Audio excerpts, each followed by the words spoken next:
తెలంగాణలో assembly budget సమావేశాలు మార్చి 2వ వారంలో జరిగేటట్టున్నాయట. ముఖ్యమంత్రి యనమల రేవంత్ సారు ఎప్పుడు చూసినా ఓ అంటే ఆ అంటే ఢిల్లీకి ఓవటే. పైసల మంత్రి మల్లు బట్టి విక్రమార్క సారు బడ్జెట్ పనులు ముంగటేసుకున్నట్టు కూడా కానొస్తలేదు. మరి 2వ వారంలో బడ్జెట్ సమావేశాలు పెట్టి ఏం చేస్తారో చూద్దాం పారి. మార్చి 6 తారీఖు నాడు కేబినెట్ మీటింగ్ ఉన్నది కాబట్టి మీటింగ్లో ముఖ్యమంత్రి యనమల రేవంత్ సారు మంత్రులతోని మాట్లాడి 2వ వారం 8 తారీఖు సంధి లేకుంటే 10 తారీఖు సంధి బడ్జెట్ సమావేశాలు సురువు చేసిన ఏప్రిల్ 3 తారీఖు దాకా అసెంబ్లీ నడిపిద్దామని అంటడుగా వచ్చు. ఈ తేప బడ్జెట్ సమావేశాలతోని అట్లనే కులగణన నివేదిక, ఎస్సీ వర్గీకరణ, బీసీలకు 42% రిజర్వేషన్ల మీద కూడా బిల్లులు పెట్టి చట్టాలు తెచ్చే పని పెట్టుకుందామని కేబినెట్ సమావేశంలో మంత్రులతో మాట్లాడుకుంటారు కావచ్చు. ఎన్ని కోట్ల బడ్జెట్ ప్రవేశపెట్టినా, ఎన్ని మాటల కేబినెట్ మీటింగ్ పెట్టినా ప్రజలకేమైనా ఫాయిదా ఉందా అంటే ఇన్ని మాటల సమావేశాలు అయ్యే. మొన్న పారి కూడా ఏడాది మొత్తానికి బడ్జెట్ పెట్టిరి.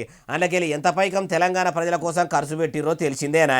మళ్ళా ఇప్పుడు కూడా మొత్తం బడ్జెట్ పెడితే ఈ పద్దన్న ప్రజల రాత మార్చేందుకు అక్కెరకు వస్తుందా అంటే 10 ఏళ్ల బీఆర్ఎస్ ఏలుబడిలో ఎన్ని మాటల కోట్ల బడ్జెట్ ప్రవేశపెట్టినా తెలంగాణలో ఎల్లే గొంగడి ఏడున్నదంటే వేసిన దగ్గరనే ఉన్నది అన్నట్టు ఉండే.